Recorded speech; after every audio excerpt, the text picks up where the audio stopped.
Thank you for being a friend. Travel down the road and back again. Your heart is true, you're a pal and a confidant. Welcome to Tarmac Life. We're here for the fun toys, cars, SUVs, utes, flights, hotels, because the journey matters too, and even the odd motorbike when we feel like living dangerously. Epic drives and unforgettable experiences, all served up with plenty of banter and zero boring nonsense.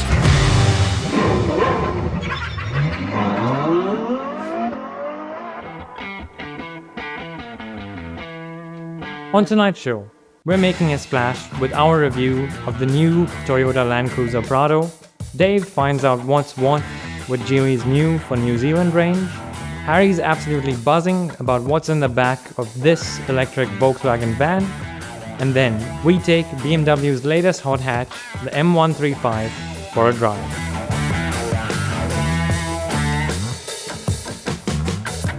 Kia ora and thanks for joining us.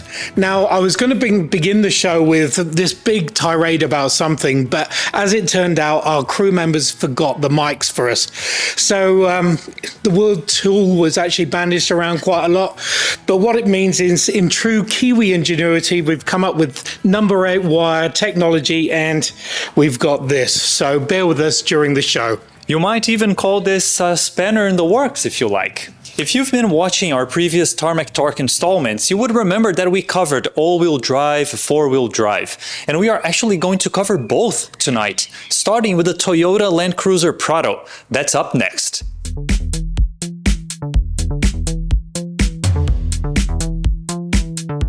The Prado itself can trace its roots back to 1984. George Orwell would be very happy at that. When it was basically a Land Cruiser Light. Then it became the Prado in 1990, and obviously the nameplate's gone on from there. And as you can see, it's a lot squarer, it's a lot more boxier, but there's a lot more going on with it. I'm very, very happy with this one. They've all got the same powertrains, they're all hybrid, so they're all semi-electrified, which is, again, a good thing. I'm really impressed with the styling. Very straight down the front here. Got something like a 33-degree approach angle, so you've got those off-roaders are right into it. The other thing about these bumpers and things like that is very modular. So if you do go off-road and manage to bump it a bit, you can just replace this rather than the whole front. So top tip. It's still a ladder frame chassis. So look, a GAF, so it's a very strong chassis under here, and apparently it's 30% more, offers 30% more rigidity. It is a stronger vehicle on and off-road, which is great. Now, I think previous models, some of the previous models used to open sideways. This one has got this little pop-up thing here, so you can let your dogs breathe, or, I don't know, the children breathe when you leave them in there and go to the petrol station or whatever. And also, when you open up the boot, being as this is a 7-seater, you've got the sort of 7 seats or the rear seats that pop right up here. But the other thing is, it being a hybrid does compromise some of this boot space. So you can see back here, it's only 187 litres of boot space at the back here. And you've got this, in all fairness, this is probably the flimsiest box we've seen, and it will probably break. Like, it's actually something looked like you got off a Temu. Under the bonnet here is a 2.8 litre 4-cylinder turbocharged diesel engine. But when it's actually mated to this brand new 8-speed gearbox, which is obviously 2 extra cogs, which is fantastic. It gives you 150 kilowatts of power and 500 newton meters of torque. So plenty to tow your boats and row your boats and do whatever else you want on there. It also comes with an AdBlue for the first time, so it does make sure that the exhaust gases are a little bit more minimized or a little bit more eco-friendly, which is great. This new Land Cruiser Prado, I've got to say, is quite a departure from the generations that have gone previously. And while, yes, the styling has been changed, there's nothing that quite tells the difference like the interior. And sitting in here, you get the sense that Toyota have really tried to focus on not just the off-road aspect of this car, but also making it as luxurious as they can be, because of course it does command quite a hefty price tag as well. It's this model in particular sits somewhere around the $94,000 mark. And for that money, you do get heated and ventilated seats, you get tri-zone climate control, there is electronic front seats, so both of these have electronic adjustment. The steering wheel is electronically adjustable, you get a premium JBL audio system. There's just so much going on in here, but at the same time, they haven't forgotten the roots of what this car is actually meant to do, and rather than putting everything possible on this central infotainment screen, they've tried to keep some of that analog feeling and keep the buttons involved. The good thing though is the air conditioning controls are all separate and very easily accessible through here. Underneath you've got your audio controls, and then this area is reserved for all the things to do with your off-road capability. So you've got your different drive modes, you've got your rock crawl, your downhill assist, you've got the low range and high range gears to select from, you've got your diff lock, traction control, all of that essentially going on in this space here. A strong point of this Toyota system has always been in its ease of use, and you can see right there down the side you've got your shortcut menus, but there's nothing complicated like various swipe downs and other bits and pieces around. It is simple to use. This being a Land Cruiser Prado, of course, the key thing is the off-road information, and when you click into that you can get stuff like the accelerator and brake level as well, what drive mode you're in, what your gearbox is doing. As you can see, they're high range. You can see the diffs as well there, and your pitch and roll too. So there is so much going on here, and vital information if you are actually hitting the trails and going off-road. When you adjust the drive modes, you get various different screens there, as you can see, for Sport, Sport Plus, or Normal, Comfort, and Eco as well. So there are a number of drive modes that you can access, and as you can see, each one tends to change the way this Prado will respond to the power and where it puts that power as well. Similarly, when I push the MTS or the Mode Terrain select, you can see things like the more off-road bias modes coming up. So you've got your dirt, sand, mud, and deep snow as well, all of which once again change the adjustment of both the gearbox as well as the powertrain and the differential. So it's not just a city vehicle, it is very much off-road biased. This particular model's got a Sport and a Sport Plus, so to see if it really pulls away quickly. And it doesn't really, it just pulls away like a Land Cruiser should or a Prado should. If you are driving sensibly, in theory, you should be able to achieve around about 900 or 1,000 kilometers from a full tank. So that's pretty impressive.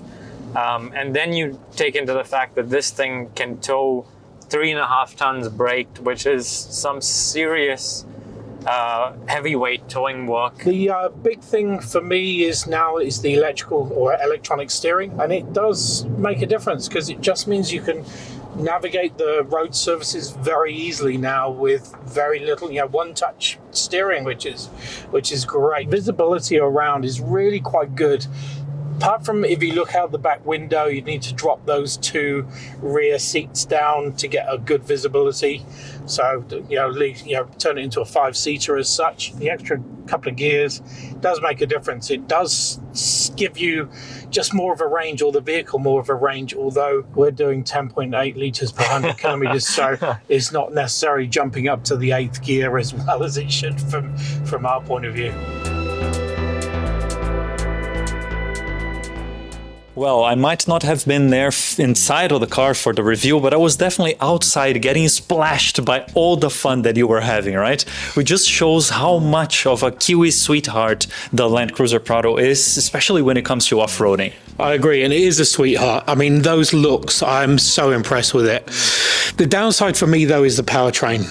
Calling it hybrid does seem to make it feel weaker, and maybe psychological, but I felt the drive was a little bit softer as well. So look, all things going well, it is a great vehicle, but then also the market has really grown up and caught up to it, so there's a lot of other options out there as well. So great car, but there are other things out there.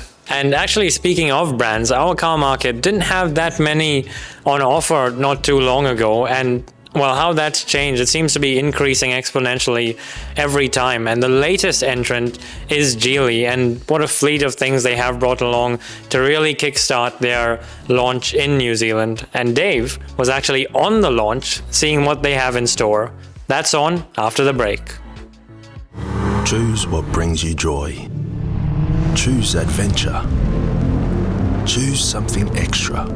Choose to live large, even when driving small. Choose to roar. Choose to lead the charge by going electric, or the best of both worlds with a plug-in hybrid. Choose to connect while disconnecting with the world around you. Life's a joy when you live it on your own terms.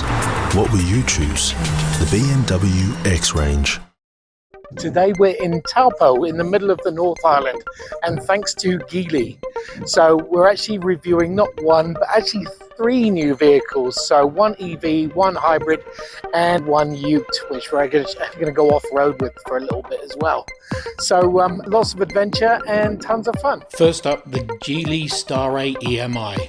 It's not just a PHEV but a super hybrid with up to 943 kilometers of combined range and 2.4 litres per 100 kilometers fuel efficiency. The Star-A is a mid-sized SUV, and looks-wise it has a prominent face, layered LED lights, 19-inch alloys and a drag coefficient of just 0.288. The Star-A EMI is powered by a 1.5 litre naturally aspirated 4-cylinder petrol engine paired with an 11-in-1 electric drive unit.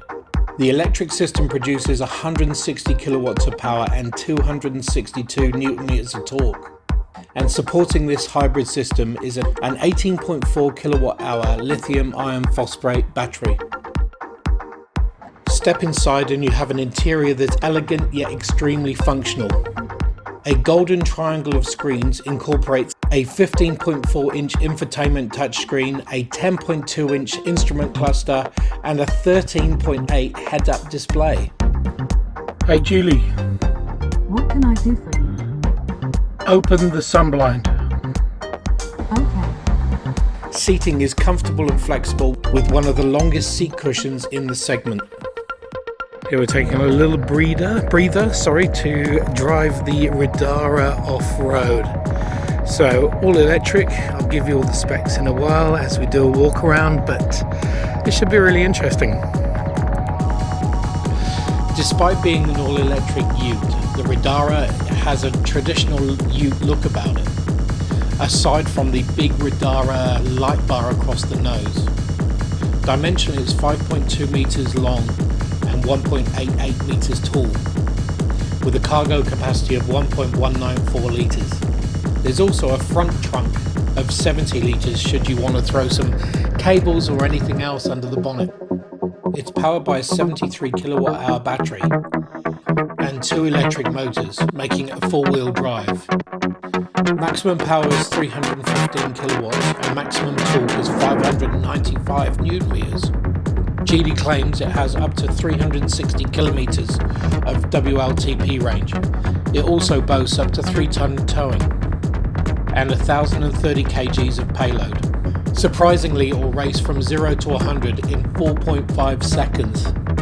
For those looking to take this ute off-road, it comes with 7 customized driving modes, including sand, mud, off-road, wading, which is up to 815 millimeters, economy, comfort, and sport.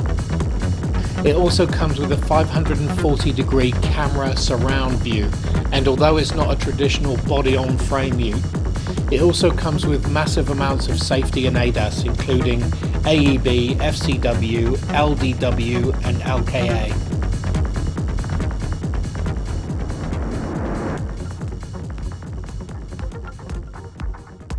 Last but not least, the Geely EX5, a flagship EV SUV that comes in 2 trim levels, both designed to meet Kiwi needs. In terms of looks, the EX5 radiates elegance with its modern exterior design focused on efficiency and style. It has a drag coefficient of only 0.269 CD. This gives it best-in-class aerodynamics. The refinement continues on the inside, with a cabin filled with technological innovations, such as the Flyme Auto infotainment system, equipped with high-resolution 15.4-inch touchscreen and a 10.2-inch LCD instrument panel. And let's not forget the Fly Me Sound audio system with 16 premium speakers. There's even one in the driver's headrest. So Geely brought the Star-A, the Radara, and the EX5 all on this launch, and I mean the tests that they put them through and put you through as well all really showed that these cars have come here to play and give our market a good crack. So what do you reckon? What's your pick? Interesting. Yeah, good question, actually. The Radara really proved its worth off-road, and it was really interesting to see how an EV ute would do what it did, and it performed very, very well. And then the X5, again, another pure EV that did so well and it drove so nicely. But my pick would be the Star-A because it handled the trip from Auckland down to Taupo and back and still had room to spare. So it was so efficient and had all the fruit as well. So it was, of the three, that would be the sweetest. Funny you should say that, because there's actually nothing more sweet than honey, which is exactly the topic for tonight's Tarmac Torque. With so many businesses in New Zealand always trying to find the best marketing idea out there, something like the Wiener hot dog van in the US, or maybe the shark bus that we used to get for the aquarium here in New Zealand, just seemed like the perfect ticket for it. But what about an ID bus that serves as this mobile billboard for a honey business? Today, I made it to Hidden Honey here in Clevedon to learn a little bit more about this ID bus that carries more than 120,000 bees. First of all, James, thank you so much for taking the time. What a great thing this is. But I think that I would like to start by giving you the opportunity to talk more about the business, Hidden Honey, and what is your role in it? Yeah, so I'm James Green. I founded and own Hidden Honey, and I'm the lead beekeeper.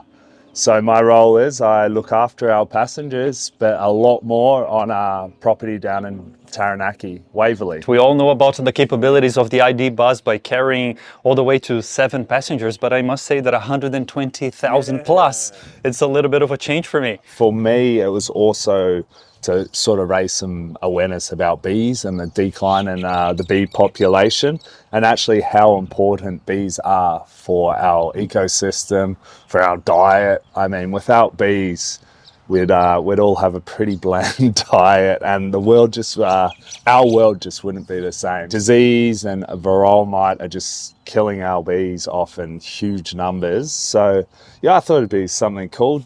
Join my two passions together, road tripping and bees in a cool combi.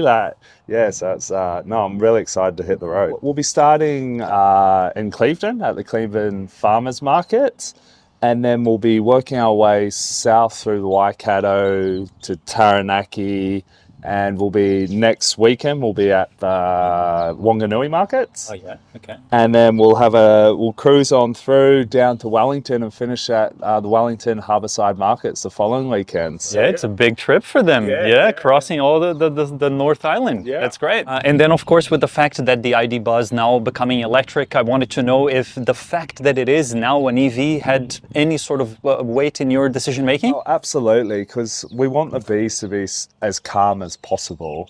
So we thought less vibrations, just it'll be more sort of ease their nerves on the long road, as we would say. So that was a huge factor, and obviously bees are about sustainability, so it only seemed right that we roll in a sustainable sort of combi, you know. So can you maybe take me through the process to get to how the interior looks? We worked with Bootleg in Auckland. There's a lot of trial and error, what's going to work, what isn't going to work, but obviously the main thing we sort of focused on was the health of the bees for the road trip. So we made sure that the back was going to be temperature controlled, so we can have these guys sitting at a nice temperature. They're not too hot, not too cold. And we wanted to obviously look cool. So we've gone with the comb sort of design, which locks it in, keeps it sturdy. And then the tubes, obviously we ummed and ahed, and then we thought we want them going on a diagonal so they can walk up it, whereas if it's straight like that, they're going to have issues getting out. So we want to make it as easy as possible for bees to sort of be in their natural habitat. I mean, that's a bit different in a bus, but you know. And so then they've got their entry and exits on the side there with the flower petals, and we got some cool lighting system in the back here, and I think it looks really cool. It's going to do the purpose, and it's going to get people talking, you know, and that's what we're after. It absolutely is, yeah. And then when you are finished with the trip, you can remove these hives from here and they will continue. Yep, so we'll send these hives to Manuka Block in Taranaki, and they'll be able to live there peacefully and just forage for honey and pollinate and do their thing. So, yeah. After exploring the whole of the North Island, that is so cool. So road trip onto a staycation, as we like to say. Now, I've seen the bee movie and I know just how important our buzzy little friends are to us and to the environment. But it's also so good to see such a perfect fit between the ID Buzz and what they're doing with it. I mean, it looked amazing. It was a match made in heaven, right? It was such a good combination between the name, the look, and just the noise you could hear emanating from the car when it was parked up with the bees coming out from the flower. Such a cool idea. I wish James a great trip around the country to really get that message out there, because it was really cool to sort of see the car after the fit out and the whole message that he's trying to get across. And going from bees to bee-mowers, how do you like that? Next up, we review the M135. That's on after the break. Jimny 5-door from Suzuki. Epic destinations. Legendary journeys.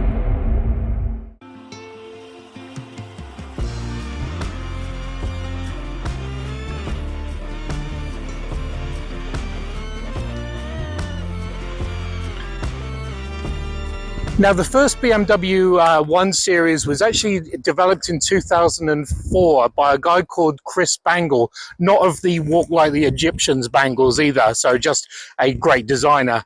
And then in 2012, what they did was they introduced the M135i, which was the sort of performance model and the nameplate. Nowadays, we've dropped the I because the I is now for BMW's name for all their EVs, and you're left with the BMW 135. As far as this new model, this fourth generation, we've got a 20, which is a sort of 3-cylinder, and this one, which is the 4-cylinder, all revved up, X-Drive, actually just wicked fast vehicle. They've also kept with the same blueprint. So what you've got is a long nose and a sort of sporty hatchback. And what they've done, they've extended length of it's now 45 millimeters longer. And it's actually, I think it's about 25 millimeters taller. So it's still squat. It's still very aggressive looking. And it's still the M135. Actually, there's a lot going on the tail end, so bear with me. This extended roofline spoiler has got a lovely sort of flick to the back, and it really does stand out. You've got blackened glass or tinted glass and a wiper. The M135 badging, as you see, there's no eye, so 380 litres of trunk space. We're actually dual level as well, so you can flick this top up. We've just decided to pack for the rest of the week. Got this lovely splitter and quad exhaust. Who doesn't love quad exhaust? Really does make a statement of what's going on under the bonnet. So let's head there. Now, under the bonnet here, what we have is a 2-litre twin power mild hybrid powertrain. So what it produces is 225 kilowatts of power and 400 newton meters of torque.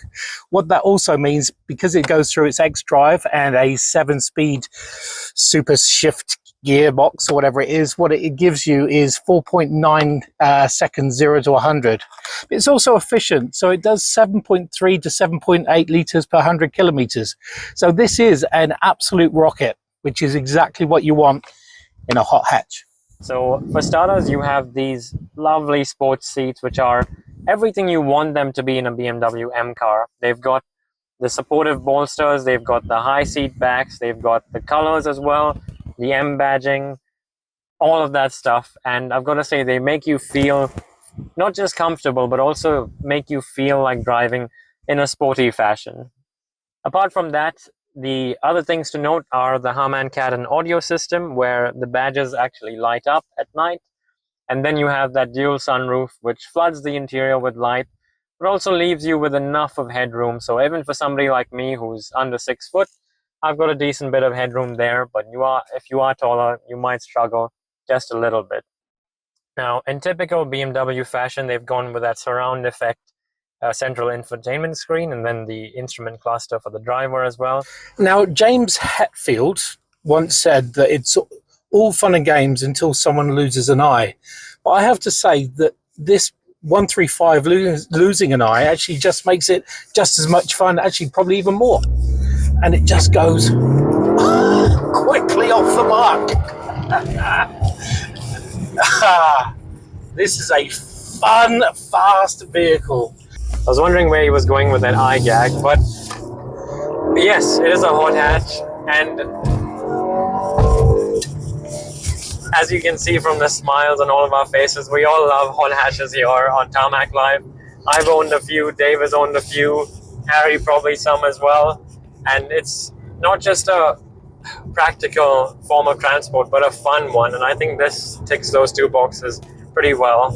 In this world now where it all seems to be SUVs and stuff like that, it's actually nicer. There's been a few sort of hot hatches that have stayed around, and this is in really good company with the likes of the Golf GTI or Golf R and the Mercedes and even the Audis and stuff like that. But it's just the fact that this vehicle goes so well and just can be blasted, but it's so fun, and like you say, it's practical too. Well, it's not all just rosy sort of performance things. There is a couple of niggles with this car, and one of them has to be the suspension. In sport mode, it is quite firm, and it makes things jiggle about and rattle and all of that, which is a bit of a pain point with our open pore New Zealand roads. But when you're not worrying about those things and planting your foot and going around corners the way Dave was doing just now, it does put a smile on your face that wipes all of those troubles away. Yeah, I mean, overall, I think all the undercarriage is around about 20% more rigid and stuff like that. But I think that's what you want in a vehicle that is a hot hatch, that is out to really blow the socks off you and what else is on the road. Yeah, there's also, you get a lot of turbo noise, you do get a lot of road noise. But if I'm honest, though, I think the steering feels a little bit light when you are going at speeds you probably should be not going into corners. But I think a more substantial weight to the steering wheel, I think, would be better. But honestly, just so much fun. Well, it is undeniable that the M135 is a very competent car, right? But what do you think? Maybe it trades a little bit of that excitement of the M135s of old in exchange for that usability? I don't know, because if you push it hard enough, you can actually get it to four-wheel slide. Oh, so I've been told. Give me that. Anyway, what have we learned tonight? I work with two tools, well, actually three if we've got there. Good things come in threes when it comes to Geely. There is a difference between a four-wheel drive and all-wheel drive when it comes to Prado and the BMW 135. That's a lot of numbers. And speaking of a lot of numbers, the ID Buzz can house 120,000 bees. Wow, that's a lot of numbers. Anyway, thanks for joining us. See you next week.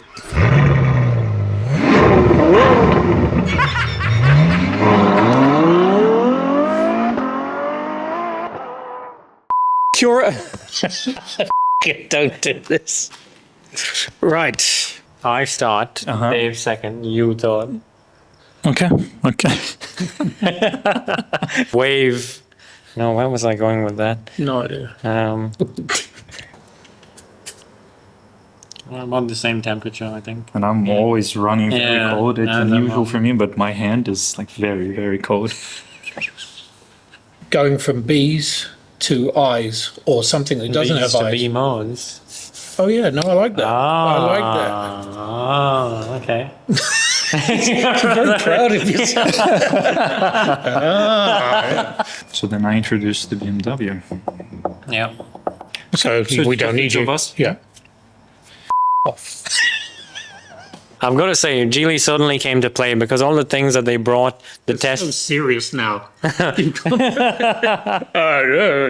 the And the weather tonight. That's exactly right. It's the mic. It's the mic. I mean, the whole idea of them being here must have generated a lot of buzz in the market, right?